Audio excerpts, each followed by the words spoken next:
So I wondered what's motivated you, because you push in so many directions simultaneously. You have to be really highly motivated to do that. And so you figured out that the question, in a sense, was the answer. Yeah, the question, or said another way, that seeking greater enlightenment and a better understanding of the universe and what questions to ask about it is something that we can continue to do as a civilization for... likely forever. Exactly. So depending on how powerful Grok turns out to be. Yeah, so then I thought, okay, I'll work on things that improve our understanding of the universe. I know now they have to say, like, at a base level, this is why I actually think we want a population increase, because population increase means that there are more people, that we've expanded the scale. More brains, man. Yeah, we've expanded the scale of consciousness to the degree that there are different cultures. We've expanded the scope of consciousness. How did you cotton on to the fact that antagonistic attitude towards birth that's embedded in our culture now was something that should be called out and that was pathological? I should perhaps go back to what is the foundation of my philosophy, because that I think helps build up to explain my actions. So when I was, I don't know, about 11 or 12 years old, I had somewhat of an existential crisis, because there just didn't seem to be any meaning in the world, like no meaning to life. And I actually tried to read all the religious texts. At that age? Yes. Okay. I was a voracious reader as a kid. I obviously read the Bible, I read the Quran, the Torah, the various, but on the Hindu side, just trying to understand all these things. And obviously as a 12-year-old, you're not really going to understand these things super well, but I've just... You understood it well enough to have an existential crisis when you were 11 or 12. Yeah, I'm just trying That's a start. Does anyone have an answer that makes sense? And then I started getting into the philosophy books, and I read quite a bit of Schopenhauer, Nietzsche, and which is quite depressing to read as a kid. I'd say that. That's depressing as an adult, and none of them really seemed to have, to me, answers that resonated, at least to me.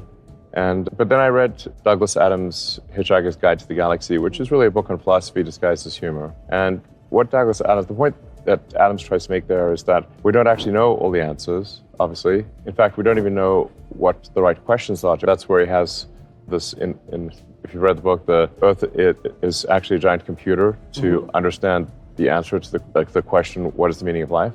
Yeah. And comes up with the answer 42. Yeah. And people feel like, what does that mean? It says, you didn't understand the thing that's going to take a computer far more powerful than Earth is to understand what question to ask. That's simply the wrong question. So was that the key realization, that the question I would say that was a fundamental turning point, yeah. Yeah, because that's it. So that's very interesting, because one of the things that you see constantly portrayed in hero myths across the world is that the adventure is the thing and that the search is the thing, rather than there being a final answer, as absurd as 42 might be, right? The conclusive answer is something like deep engagement in the process. So I'll give you an example of that. So in the Sermon on the Mount's a very detailed set of instructions. Yeah. So there's 3 parts to it. The first is aim at the highest thing that you can possibly conceive of and keep modifying that so your aim gets better. Okay, so that's number 1. Number 2 is make the presumption that other people have the same intrinsic value as you do. We have to be careful about that one. Okay, let's discuss that. But what would you say? It's a recognition of the universalist value of everyone who's made in the image of God. It's something like that. But the third thing is, once you do those 2 things, you can concentrate on the moment. See, and that seems to be, even technically, you can think about this neuropsychologically. If you're looking for meaning is a form of incentive reward. And incentive reward is dopaminergically mediated.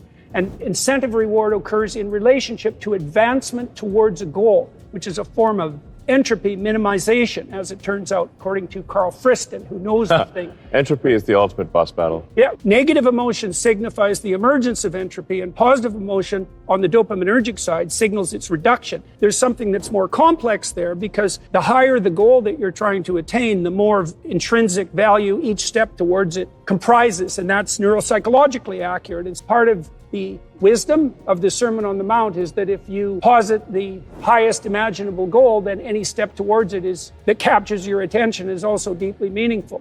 And so that's an answer to what the meaning is of process, rather than, say, something like 42. And you said, it seems to me that you were intimating that your discovery through Adams that the question was the thing was key to the resolution of your existential crisis. That's correct. Okay, so that's part of the reason that you're motivated to, say, build Grok 3 and look in look deeper. To understand the universe. Okay, so how old were you when you figured out that the question? 13 or something.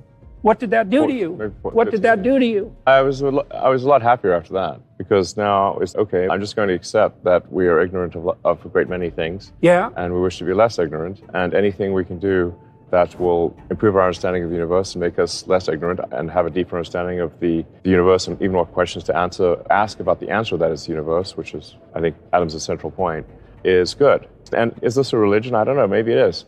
But I think it's a good one.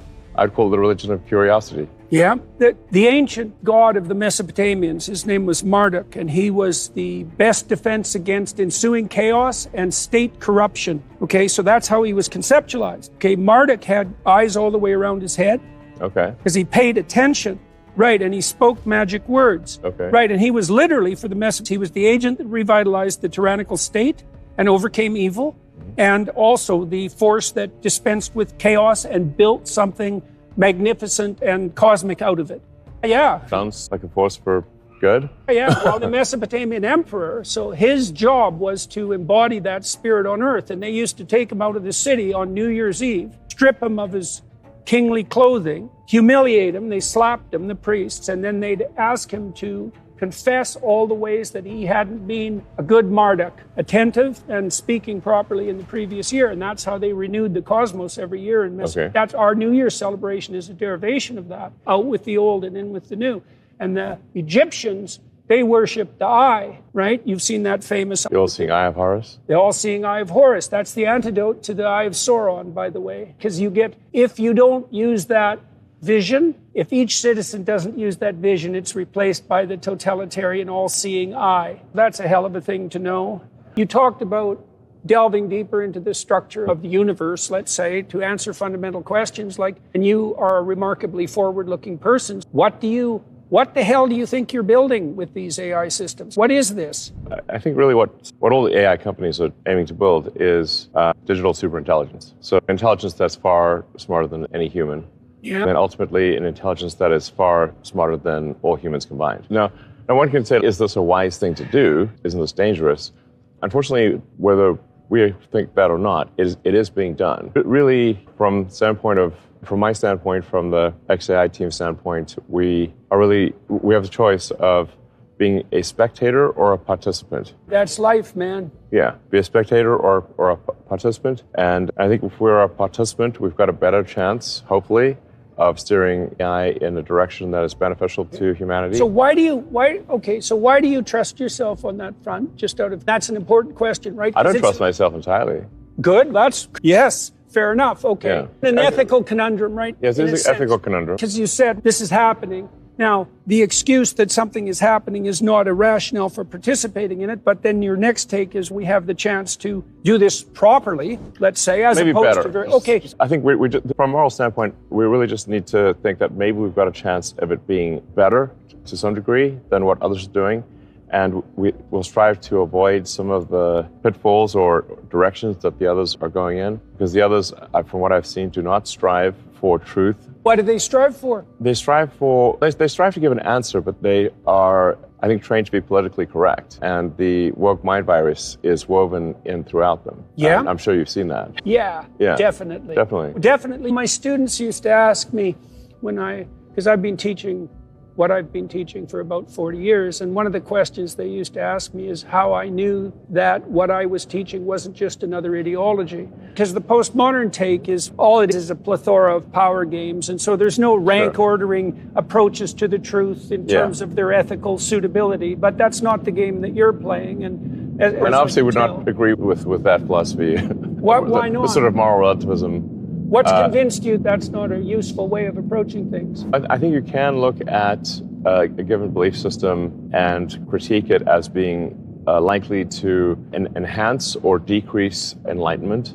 Will any given belief system improve our understanding of the universe? Will we learn more things? Will we achieve a deeper understanding of physics?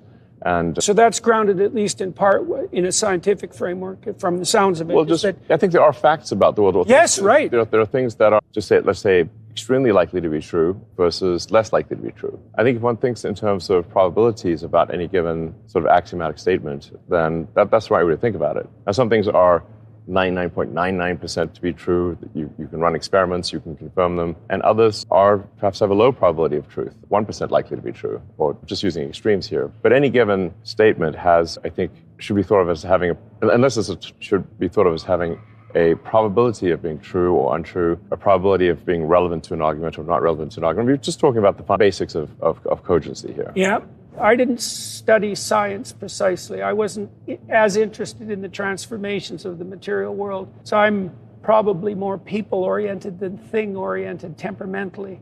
So I started to study evil. Right? Okay. So that was my delving into the depths because I wanted to crack that. I wanted to understand if it, not so much even whether it existed, because I became convinced of that very quickly, but what exactly that had to do with me. Because when I was reading history, I read it as a perpetrator and not as a victim or a hero. I try to read history to discern the facts of what humans did, That also has shaped the way that you act, though. Probably, sure. I've read a lot of history. And I try to understand the rise and fall of civilizations. And what do you think makes them fall? One of the things is a decreasing birth rate, which seems to be a natural consequence of prosperity. Yeah, isn't that strange, eh? Because you'd predict the opposite, wouldn't you? As far as I know, every civilization that has experienced prosperity has had a decline in population. There may be a few exceptions. Perhaps people can enlighten me. I'll look at the comments on this interview to see perhaps what I can learn. But it seems that from what I've read, every or almost every civilization, when they become prosperous, their birth rate drops. I think that's a consequence of the emergence of something like a non-punished hedonistic egocentrism? Obviously, you mean there's certainly many examples of civilizations. They become prosperous. There is generally a trend towards hedonism. Yeah, you can get away with it if you're wealthy, eh? Because the consequences of your foolishness don't smack you on the head instantly. Precisely. If you're a civilization under threat, let's say if you take, say, Rome, when they were trying to not get annihilated by Carthage, and they had Hannibal running around marauding Italy, they didn't have time for hedonism. Hedonism is not an option. We're going to get destroyed by Hannibal. The chips are down. When a civilization is under stress, there's very little hedonism that takes place. William James said that the modern world needed a moral equivalent to war. He investigated the religious realm very deeply, and I think this was in the varieties of religious experience, and that really had an effect on me because I think that you need something akin to an existential threat in order to set you straight. I think there's some truth to that. Yeah. Like if it's let's say if it's a spoiled child that that kid gets everything he or she wants, and you have a Baruch assault, and then writ large, that is a civilization that is where people get everything they want. I think it's the right way to think about it developmentally and neuropsychologically. Okay, you had a rough childhood. Yeah. Yeah, like rough and tumble rough childhood. Plenty of fights, and a father who was a difficult creature to contend with. Okay, what did that do for you? And are you grateful for it, or are you unhappy about it? I guess you never know the things that really made you who you are today. At the end of the day, am I on net grateful for my life? I am. And perhaps even for the hard things, because those hard things, I learned from them.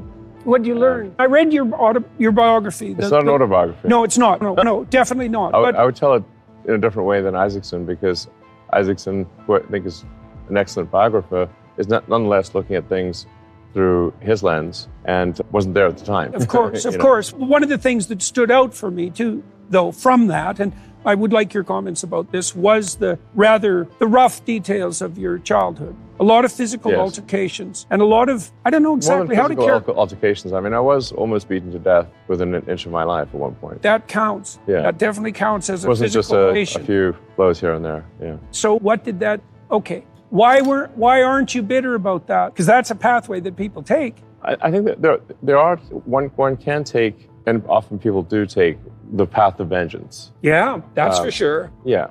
That's what antinatalism is. Yeah, to feel that the world has treated them unfairly, and that they will visit upon the world which the world has visited upon them. And justify it by recourse to the reality of their own suffering, exactly. Which is often intense. Yeah, so the story of Job, one of the things I concluded from the story of Job, because it's a precursor to the crucifixion story.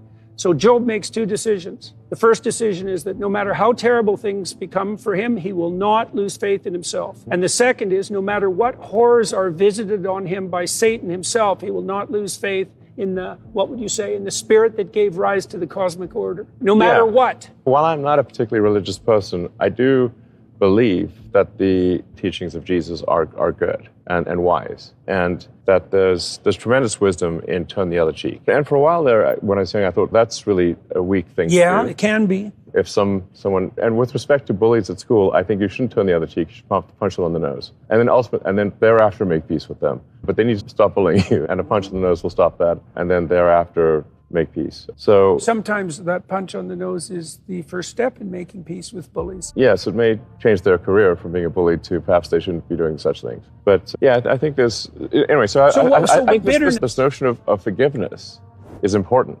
I think it's essential. Because if you don't forgive, then, as I forget who said it, but an eye for an eye makes everyone blind. If you're going to seek vengeance and you have this never-ending cycle of vengeance. There are anthropological speculations that we were caught in a 350,000-year cycle of not getting anywhere after modern human beings emerged precisely because of that. Because we couldn't get out of accelerating tit-for-tat revenge cycles, right? Yeah, so I'm actually a big believer in the principles of Christianity. I think they're very good. So in what sense, then, are you not religious?